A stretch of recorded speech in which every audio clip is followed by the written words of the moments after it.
పూర్తి స్థాయిలో దీనికి సంబంధించి మీరు ఏదైతే చెప్తా ఉన్నారో దీనికి సంబంధించి వాటర్కి సంబంధించి అన్ని రకాల టెస్టులు మనం చేస్తూ ఉన్నామో దీనికి అప్రమత్తం చేస్తూ కూడా మీరు చూసినట్టయితే కార్పొరేషన్ నుంచి కమిషనర్ గారు ఒక 15 రోజుల ముందే ఫ్రెష్ వాటర్ మనకు వస్తుంది కాబట్టి అందరూ కూడా దయచేసి కార్పొరేషన్ పరిధిలో ఉన్నటువంటి వాళ్ళందరినీ కూడా ఒక అప్పీల్ చేశారు. ఏమని చేశారు, వస్తున్నటువంటి నీళ్ళని వేడి చేసుకుని వేడి నీళ్ళనే కాచిన వాటర్నే వీలైనంత వరకు కూడా అందరూ కూడా తాగవలసింది అని చెప్పి ఆల్రెడీ కమిషనర్ గారు దీని మీద ఒక ప్రకటన కూడా ఇచ్చారు. ఆ ప్రకటన మీ అందరికీ కూడా తెలుసు. అప్రమత్తంగా ఉండేందుకు చేశారు. అట్ ది సేమ్ టైం మనం టెస్టులు చేస్తున్నాము.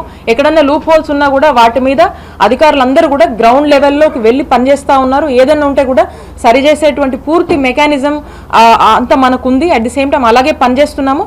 దానికి సంబంధించి ఇంకేదన్నా వచ్చినా కూడా ఇంకేదన్నా ఉన్నా కూడా దాన్ని పూర్తిగా మనము హ్యాండిల్ చేసే దిశగా మనం ముందుకు వెళ్తా ఉన్నాము. కాబట్టి ఏదో మీరు వెయ్యాలి, నింద వేయాలి, ఏదో ఇది వేయాలంటే ఇక దానికి అది మీ విజ్ఞతకే వదిలేస్తుంది.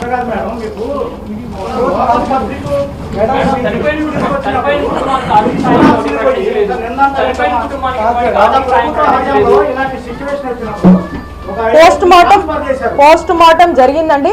ఆ రిపోర్ట్ కోసం వెయిట్ చేస్తున్నాము. If at all a reason గనక పర్టికులేటింగ్ టు దిస్ అని గనక అనిపిస్తే ఖచ్చితంగా we will be responsible for everything.